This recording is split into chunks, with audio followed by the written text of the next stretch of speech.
The film begins with Frank and his crew being a gang of robbers who usually seize high-value assets within just 10 minutes.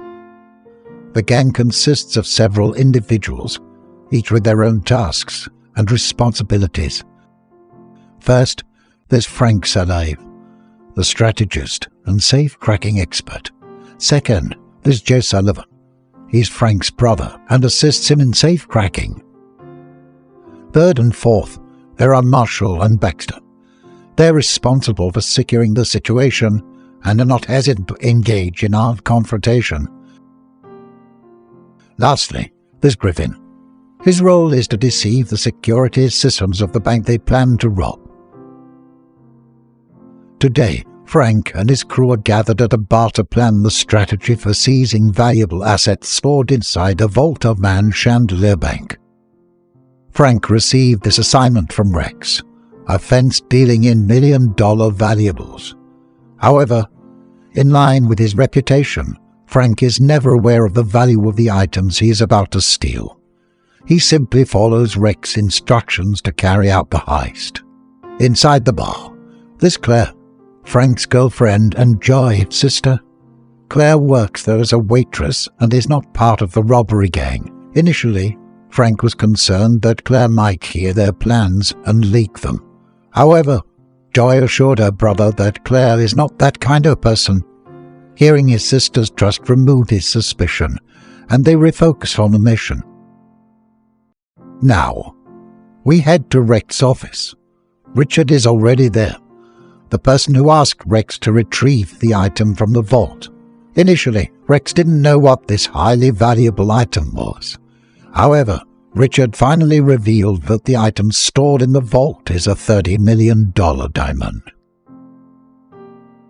Richard also mentioned that the diamond has a long history involving high-class heists and the loyalty of various heist crews, so he truly wants the diamond back.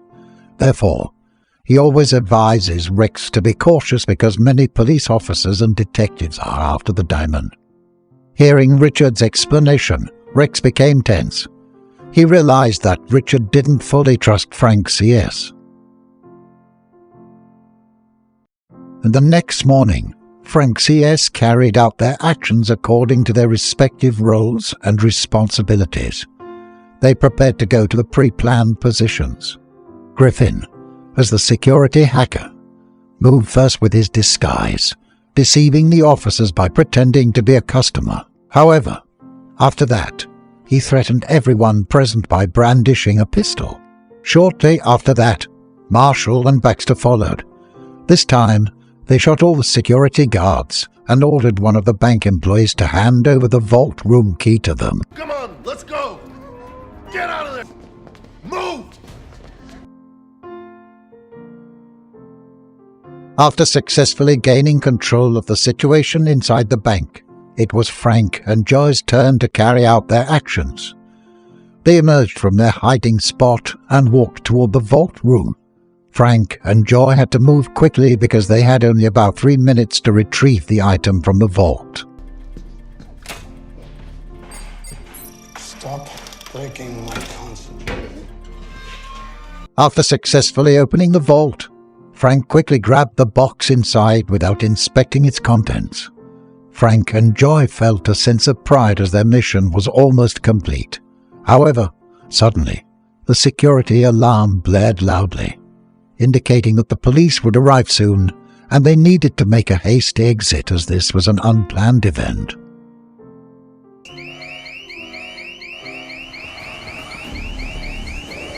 Just as Frank had suspected, the police quickly arrived at the scene. Marshall and Baxter, who were on lookout outside the bank, were forced to engage in a shootout with the police. After successfully shooting several police officers, they fled in a car. In a short amount of time, the members of Frank's CS gang scattered to save themselves. We return to Frank and Joy. They make their escape through the back door as planned. Frank, being the skilled robber he is, has foreseen this and has a getaway car prepared behind the building. They quickly remove their disguises and head to the car. Now, they have only one task left: to deliver the stolen item to Rex. However, with the team's current state of disarray and their plan falling apart, Frank becomes suspicious that one of his team members may be a traitor. He has always emphasized his team the importance of keeping their plans a secret so they wouldn't be discovered by anyone. Yet, suddenly, as Frank walks towards his car, he is struck on the head by someone, rendering him unconscious.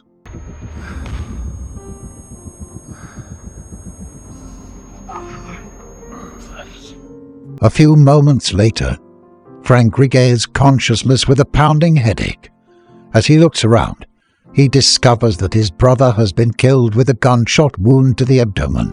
Frank is shocked, and he realizes that the stolen item is now gone. He is certain that someone on his team has been eyeing the item since yesterday. However, Frank is still in disbelief as this loss has cost his brother's life. After mourning his brother's death, Frank immediately departs. He must cover his tracks before the police can track him down. After leaving the crime scene, Frank heads to his apartment. He plans to vacate the place as soon as possible because he believes that if the police find Joe's body, they will immediately trace his brother's footsteps.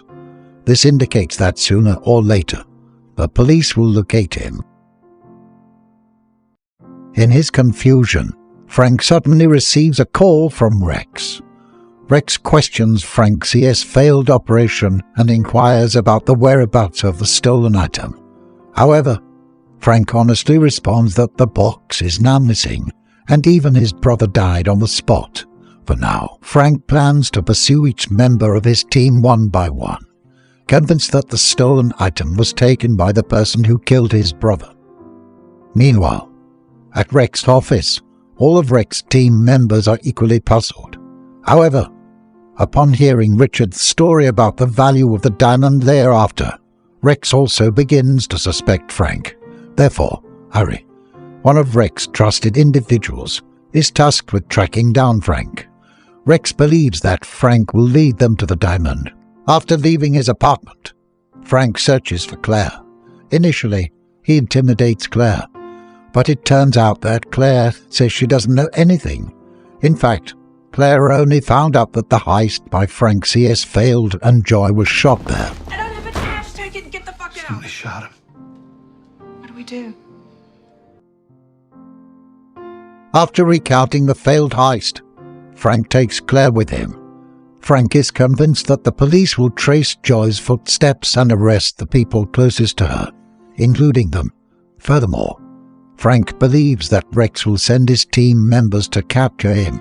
He is sure that Rex now suspects him of carrying the stolen item. Shortly after, Frank's assumption is proven correct. He sees Ivory coming to find them, and eventually, Frank and Claire flee through the back door to avoid Ivory. Frank's first destination after leaving Claire is Baxter's hiding place. Frank believes that Baxter may have betrayed the team and leaked their plan to the police. However, when Frank directly asks Baxter, he denies it immediately. Baxter says he was also shocked by the sudden arrival of the police.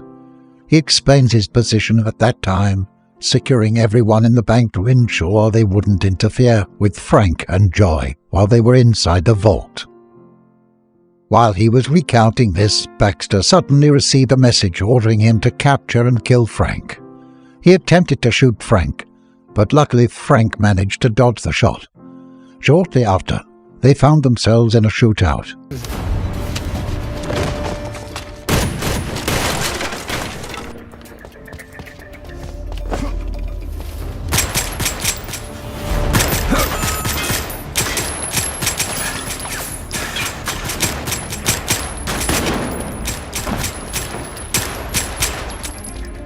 Drop it or I drop her! After successfully incapacitating Baxter, Frank inquired about the whereabouts of Griffin and Marshall. However, Baxter confessed that he didn't know. In the end, Frank shot him. Now, Frank decided to search for Marshall at Rodeo, a casino where Marshall usually met with his crew. In the middle of the journey, Frank explained that he brought Claire because he remembered a message from Joy, his younger sister. Joy had asked Frank to take Claire away if something happened to her, like the current situation. Upon arriving at Rod Deal, Frank asked Claire to stay in the car so they could escape at any moment. Claire finally agreed to Frank's request. Currently, Frank goes to the bustling Rod Deal. He is searching for Marshall, who happens to be at a gambling table.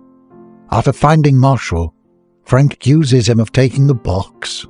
However, it turns out that Marshall doesn't have it, and he even points the finger at Griffin as the last person in the bank. Frank then tells Marshall about Joy's death, but Marshall blames Joy, who had a bad track record during their robbery attempts. Joy was indeed previously caught and almost ruined their plans. However, since Joy is no longer alive, this naturally infuriates Frank. But because Rod Deal is Marshall's base and many of Marshall's henchmen are present, Frank only fires a few shots and there skates with Claire. After Frank leaves, Ivory arrives, just like Frank. Ivory inquires about the whereabouts of the stolen box. Marshall explains his position and offers his perspective on what happened at the crime scene. After obtaining the desired information, Ivory immediately blows up Rod Deal. Back at Rex's office, he suddenly receives a voice message. The message states that the sender is the one who has the coveted diamond and now wants to exchange it for $500,000 in cash. However, the location for the exchange of money and the diamond is still undisclosed. After receiving this message, Rex is perplexed. He genuinely doesn't know who sent this message, as, by now, Frank's crew members have all met their demise one by one. After Frank talked to Marshall, he told the story of Joy.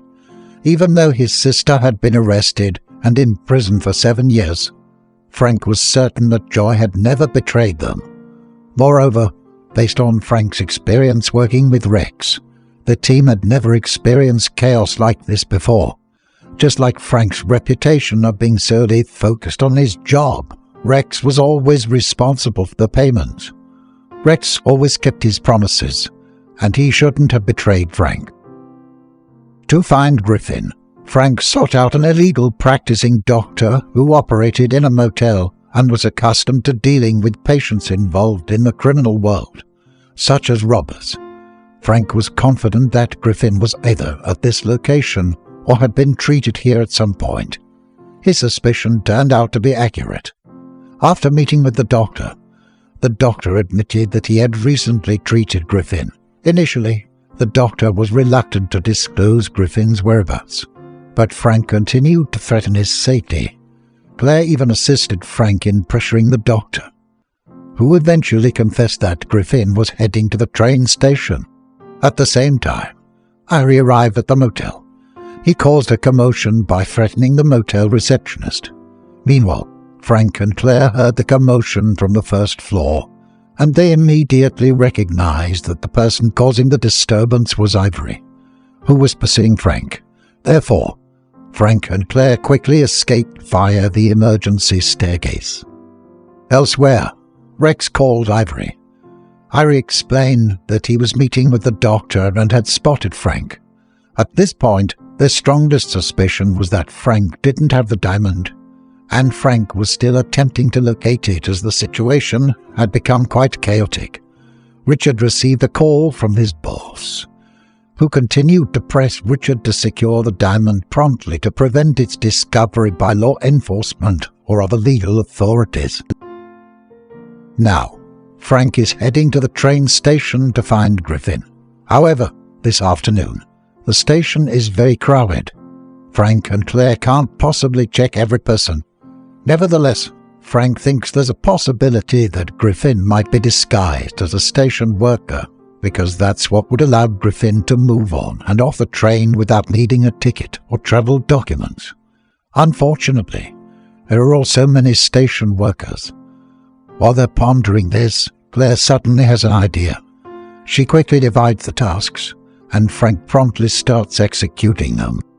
To execute her idea, Claire approaches a station officer at the information desk. She lies, claiming that she has lost her child in the crowd. Claire states that her child is 8 years old and goes by the name Griffin. Claire's information is quickly broadcast over the loudspeaker. Upon hearing his name, Griffin instinctively raises his head, and Frank quickly spots him. However, when Griffin sees Frank, he immediately departs and blends in with the people around. Not wanting to lose track of Griffin, Frank immediately starts chasing him. However, when he's just in the middle of the chase, Frank encounters Ivory. Ivory immediately interrogates Frank, following Rex's instructions. He checks Frank's phone, which turns out to be clean. He also ensures that Frank isn't carrying the stolen item. Now, Frank is suspecting Griffin and intends to find him to retrieve the box via a phone call to Rex. Frank and Rex agree that it's better if only Frank searches for Griffin. Frank is concerned that Griffin might escape. After agreeing to the plan, Frank resumes his search for Griffin, and Ivory discreetly follows Frank's lead. In his office, Rex receives another voice message stating that they will meet at the station, platform number 7.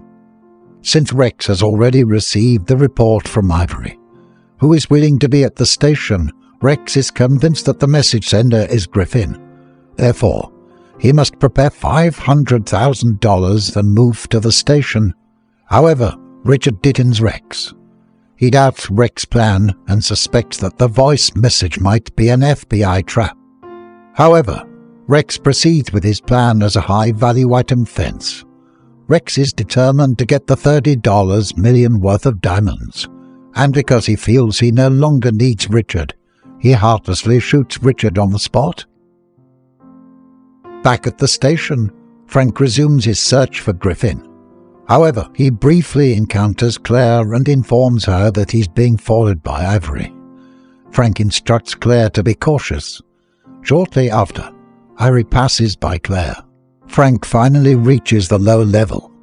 Griffin is already there, but to create panic, Griffin fires a shot into the air, causing people to scatter, leaving only him and Frank there.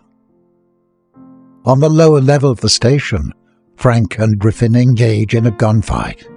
Frank continues to question and threaten Griffin with shots, while Griffin responds and defends himself with shots as well. Frank, still angry about his sister's death, continues to accuse Griffin of being the one carrying the box. However, Griffin is actually shocked to hear about Joy's death. This leads Frank to conclude that Griffin is not the betrayer within the team. However, before Frank can ask further questions, Ivory suddenly shoots Griffin. He targets Griffin's bag and immediately opens it in search of the diamond. However, when the bag is opened, Ivory does not find the diamond. He immediately accuses Frank of having it. As Frank is about to defend himself, stating that he wasn't the one with the diamond, Claire suddenly shoots Ivory. Frank is taken aback by Claire's action. Now, with all the team members shot dead, Claire explains that she was the one who leaked the plan to the police. She did it because she had grown tired of working for 10 years in the bar and receiving meager pay. Claire dared to do this because she wanted to get a significant amount of money.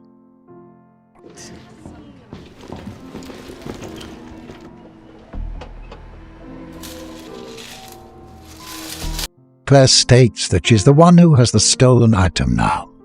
She also admits to killing Joy, sending the voice message to Rex, and even instructing Baxter to kill Frank. However, Ivory suddenly wakes up and shoots Claire. Not long after, Rex arrives and immediately examines the diamond from Claire's bag. Once he's sure that the diamond is the item he desires, Rex fulfills his promise by giving Frank $500,000. After that, he leaves, and Frank departs with the $500,000 as agreed with Rex.